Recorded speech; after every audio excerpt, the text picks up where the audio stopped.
Good morning. We continue to hear the pleas from our healthcare workers. Please wear a mask. Please avoid gatherings. Please social distance. As we wait for a vaccine to be widely distributed, we cannot let up on our efforts to keep this virus from spreading. So it's disappointing when we have people threaten our health inspectors and they're pushing legislation that would compromise the health and safety of our residents. If such legislation would make its way into the books, it simply means this: more people will get sick from COVID-19, more people will die. The decisions we make here in St. Louis County are based on science and on the advice of experts of our public health directors and our leaders in hospitals. We are seeing record numbers of COVID-19 cases. None of us could have imagined that 9 months after announcing our first COVID-19 case, nearly 1,000 of our St. Louis County residents would lose their lives to this virus, and more than 50,000 would be infected with it. Political distractions do nothing to improve our response to this pandemic. Thankfully, the resolution the Council voted on last night is not legally effective. It was a symbolic vote that expressed the Council's opinion about public health restrictions, but the resolution did not have the force of law. St. Louis County will continue to follow the county charter as well as state statutes and regulations that empower the public health director to issue the orders necessary to protect people from COVID-19. Unfortunately, it seems like some members of the council did not fully understand what the resolution would do if it were legally effective. If it were legally effective, which it is not, the resolution would have eliminated the following critical public health policies. Businesses would no longer be authorized to require customers to wear masks. People would no longer be required to wear masks in gyms. Occupancy limits would no longer be in place at any business or other public place. Nobody would be required to cooperate with contact tracing in case investigations. People diagnosed with COVID-19 would no longer be required to self-isolate, limit contact with others, or seek advice from a doctor. People who are tested for COVID-19 or have been exposed to a positive patient would no longer be required to quarantine to protect others' health.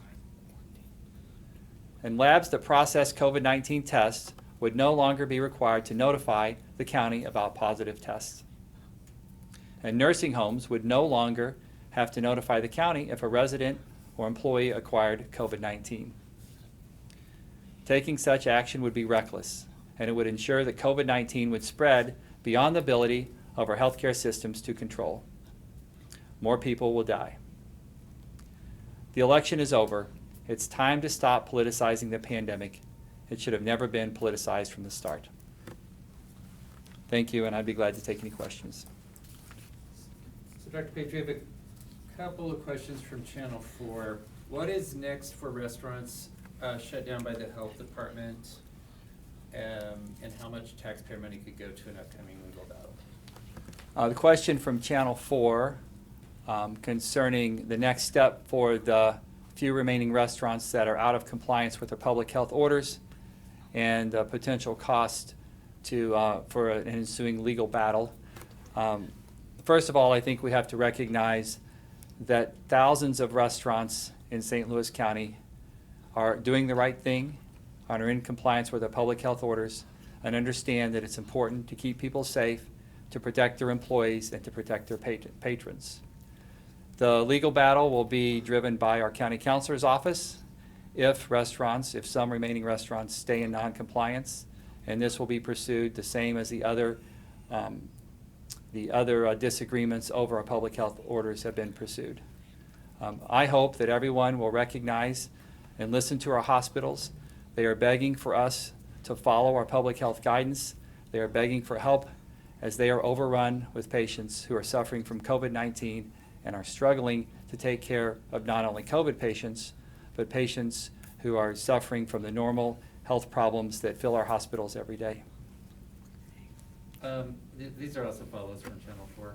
State and local lawmakers have expressed concern about one person having the power to impose mandates and restrictions.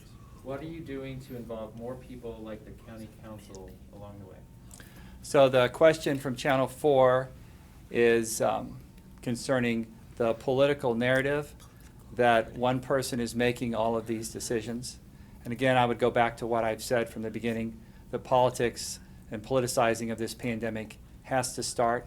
It should have never started from the beginning. We're in this position as a country and as a region because of the way this was politicized when the pandemic first hit us back in the beginning. One person does not make these decisions. The decisions regarding our public health orders are made by several doctors and public health experts in the Department of Public Health, with the advice of our health systems, with the advice of the Pandemic Task Force, and with the advice of the CDC. They come up with a consensus opinion. Our public health director issues that order, and I will continue to support the science-driven orders of our public health department that are made in conjunction with public health experts, with doctors, the Pandemic Task Force, and guidance from the CDC. These are not arbitrary. They're not made by a single person. That is a political narrative. What details do you have about a vaccine rollout in St. Louis County? And does the county have enough staff to handle the vaccine distribution in addition to its coronavirus testing? Yeah. So the question about vaccine distribution and the county's role, the vaccine distribution plan is under the guidance of the state government.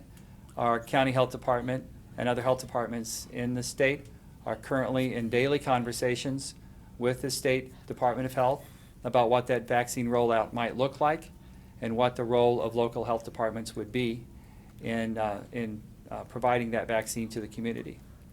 Our local health department will certainly provide the vaccine to its patients and others in the community, but I would imagine, as so far of our reading of the state plan, is they will depend on the private sector to do much of the vaccinations, just as we have depended on the private sector, private labs, private healthcare providers, and health systems to participate in testing. I expect that same infrastructure will be in place for the vaccine distribution as well. But we are working with the state, and that plan is in development. It looks like I have one last question. This was actually answered in a health department press release yesterday, but I'll toss it to you. You said contact tracing shows bars and restaurants are places that people are more likely to be exposed to coronavirus. Will you make any of that data public, and what are the numbers of cases? Yeah, questions about bars and restaurants and their contribution to the transmission of COVID. There are many scientific studies that establish that this is an aerosolized virus. It spreads by aerosols in people's breath. It is similar to walking around in an invisible cloud of someone else's breath, and that's how this virus moves about.